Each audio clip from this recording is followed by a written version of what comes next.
Something is wrong in our society, culture, the way we talk to each other online.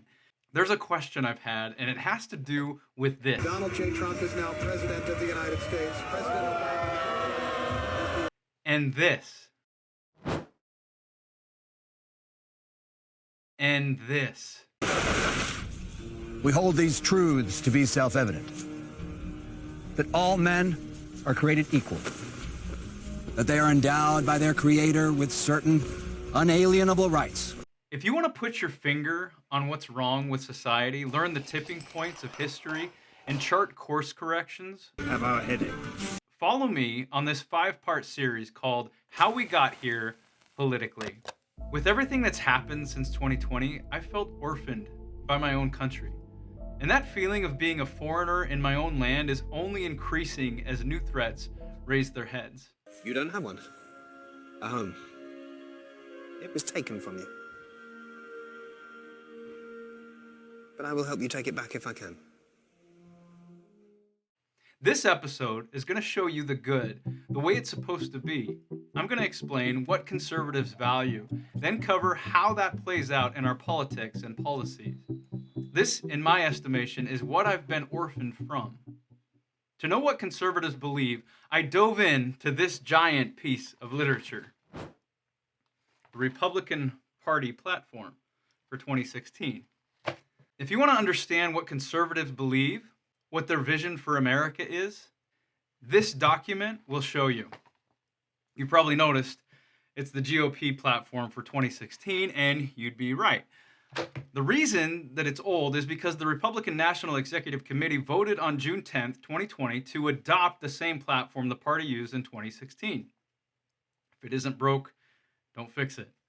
I rifled through the Republican Party platform, took notes, highlighted important details, and condensed their system. I understood their politics and policies, but I had to go deeper. I had to know the influences, the tipping points, and values that created the current GOP platform.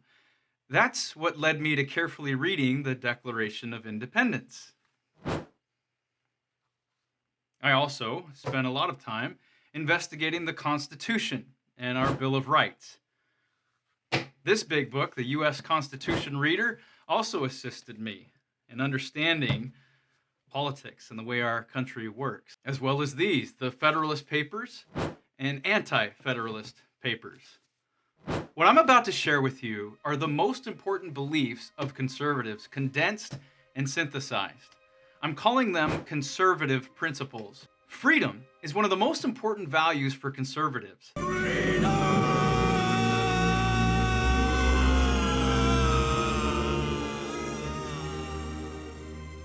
The very founding of our nation is grounded in our opposition to the King of England because he threatened our freedom.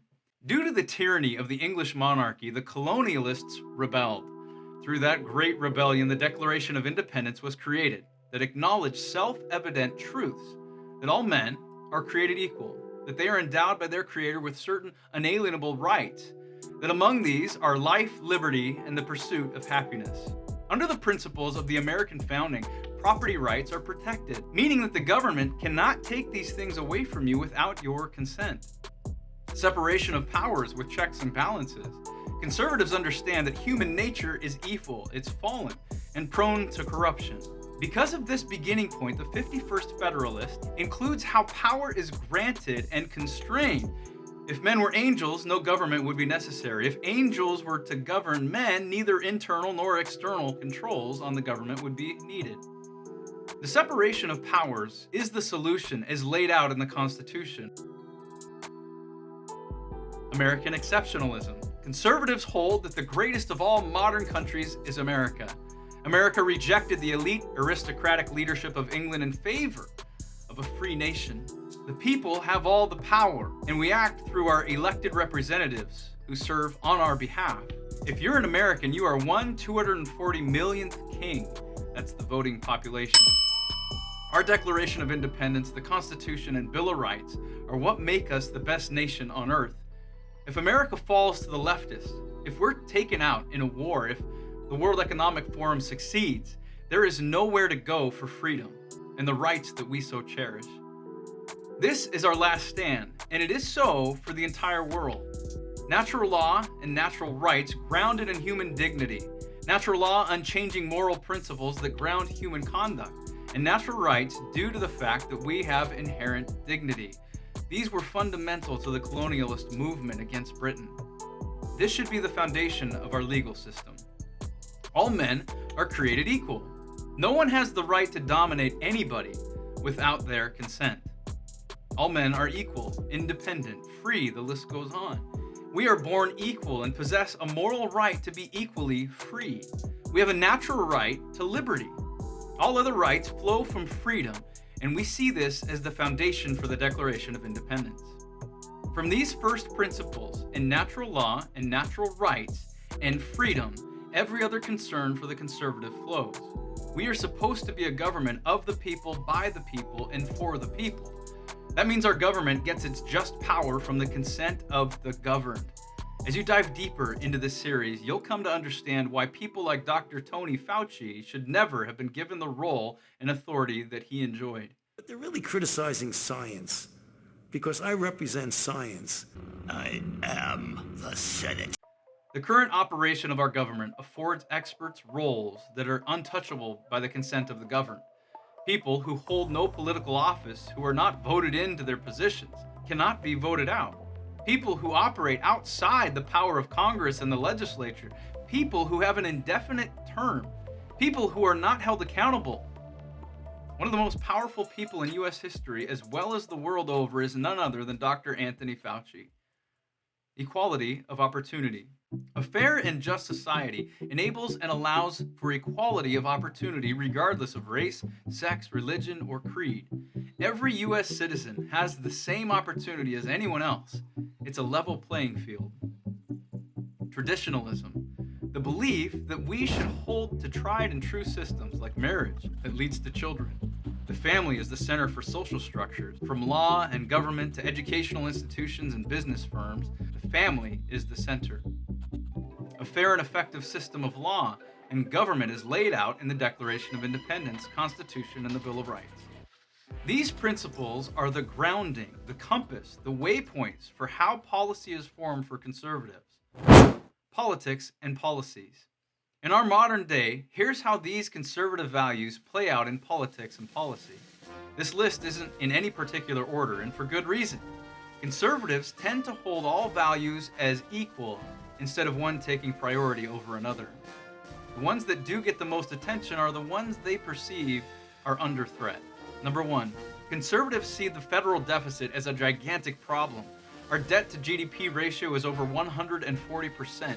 Historically, most countries that have reached a 77% debt to GDP ratio end up insolvent, and the result is economic collapse. Number two, sovereignty of a nation is of utmost importance for conservatives. Stopping illegal immigration is vital to our existence as a sovereign state. Open borders ruin our culture, our businesses, and our Constitution. Number three, the key to foreign policy is a strong military. Number four, conservatives hold that abortion is the murder of an innocent human baby and an abuse of the 14th constitutional right to life and liberty. Number five, conservatives support the right to bear arms for the protections against the tyrannical government as well as foreign invaders. Without this Second Amendment, we don't get the first, freedom of religion and speech. Number six, conservatives hold that capitalism is the most effective system for a free market, which allows for the survival of the fittest because competition breeds innovation. Capitalism has been the greatest anti-poverty mechanism the world has ever seen. Number seven, tax rates. These should be the same no matter the income and should not be raised. Number eight, conservatives want a small and limited government with little taxes and little regulation. Number nine, conservatives value the individual over the society, for the individual creates the society. Number 10, retributive justice. Let the punishment fit the crime. I had to start with our current political arena to get our bearings, but if you watch this series, you're going to get a world-class education on the missteps in our culture, the tipping points of history, and what we must do to change it. If you're curious if leftists are stupid or consciously evil, check out this next video. I'll see you over there.